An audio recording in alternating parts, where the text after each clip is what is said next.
All right. Take it away, Hal. All right, thank you, Michael. Before I get started, I just want to give everyone a heads up that I have a classroom of grade 10 students in here. So this meeting is normally pretty tame. So I just, but I do want to point out. So you see, you know, in case there's someone get excited about language. Okay, so this is introduction about our school's immersive learning program. And I have used a couple data sets.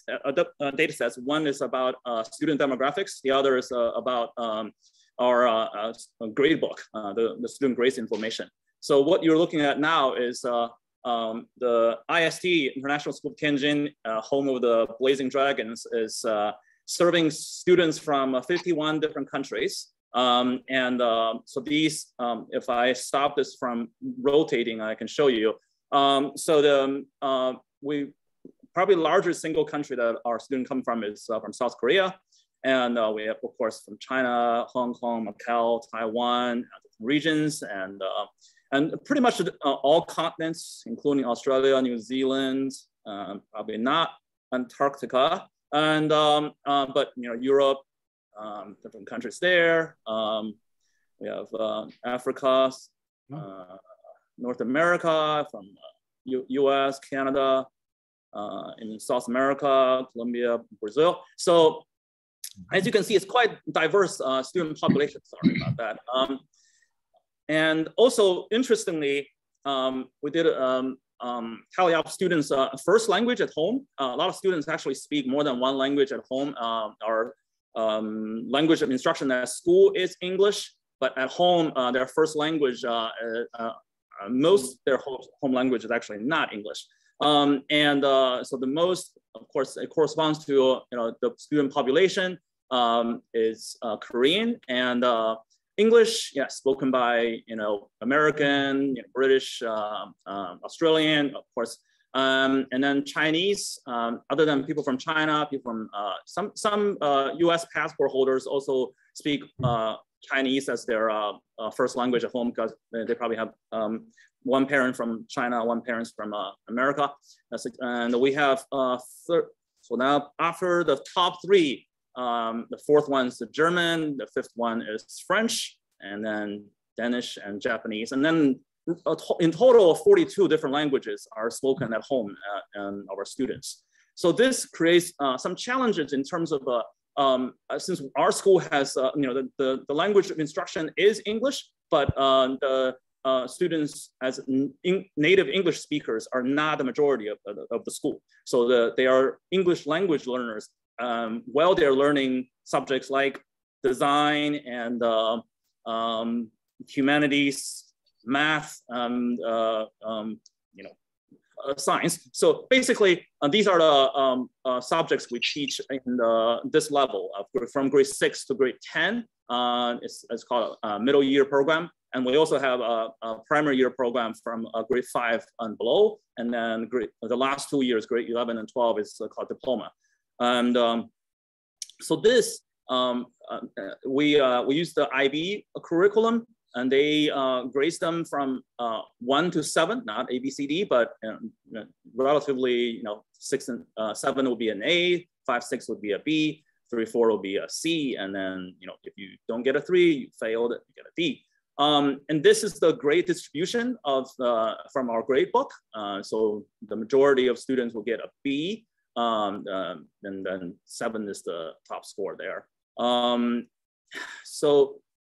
One way to look at this is using this chart, where the center of the circle would be 0, and going out, looking at the average grades over time for a subject like humanities for English language learners. The average score, the lowest one is about 3.2. The highest one is about 4.7. It's relatively low, relatively close to the center. I'll explain why.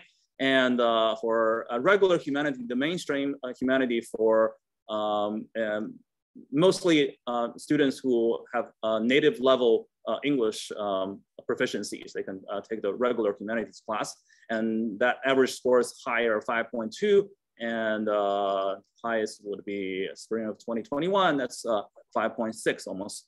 So these two courses, students take, they are in different classrooms and different teachers, but the criteria is the same. So they have to meet the same criteria. That's why HEAL is lower in their the total score. So and this is another way to look at this using a scatter plot. And if we can isolate some of these, basically click on one of these.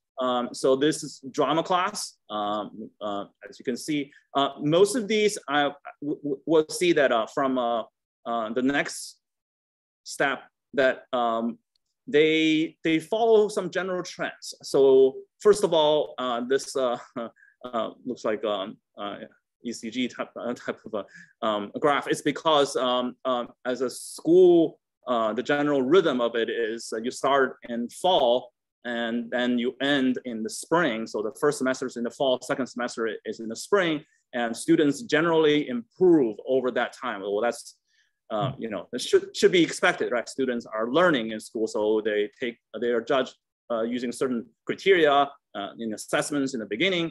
And then, of course, as it progresses, they should improve and get higher grades. And as I mentioned before, the HEAL and the humanities is there's significant difference in their grades. Not that grades is the only indicator and the be all and end all, but I do think that there are ways to improve our service to English language learners, which is the majority of our student body, by not only relying on their English proficiency to learn subjects like humanities, math, and in my class, design.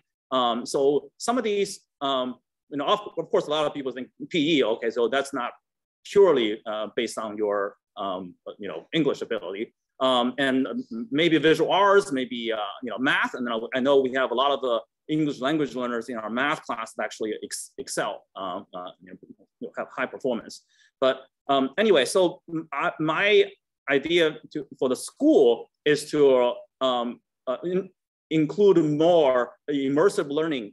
So learning based on experiential learning using immersive technology. We actually build a brand new immersive lab where we have VR and AR devices and HoloLens and Meta Quest now it's called.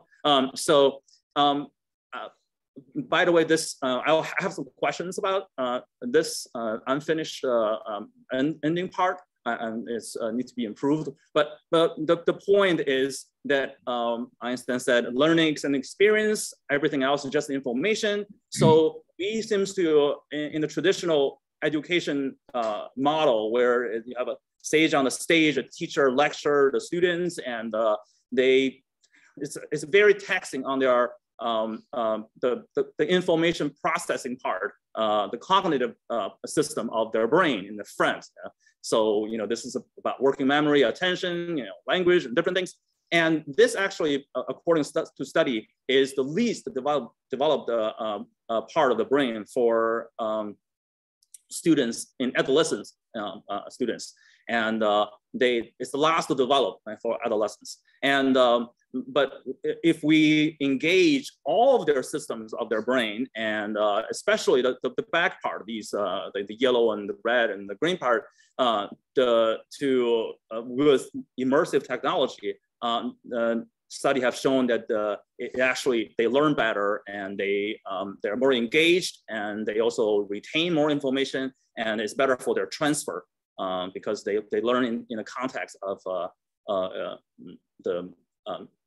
an experience versus just reading a textbook or even watching a video.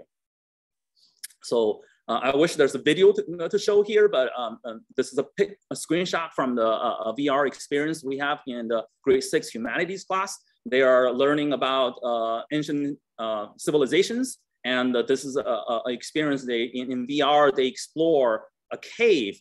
I think these are called lithographics. So basically, these are paintings and painted by our distant ancestors, and they mean something. They tell a story in their lives. And so the humanities class, instead of reading about them, and they go use VR to explore, and they can collaborate and discover these different arts and talk about what they mean.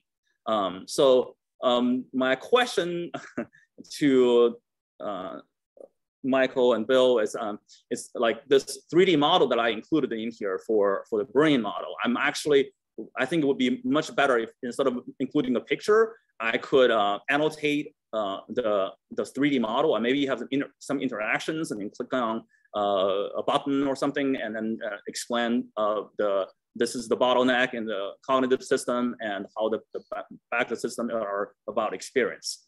So this is something that I want to finish and improve on for my flow. That's it. Yeah. How Michael and I were talking about this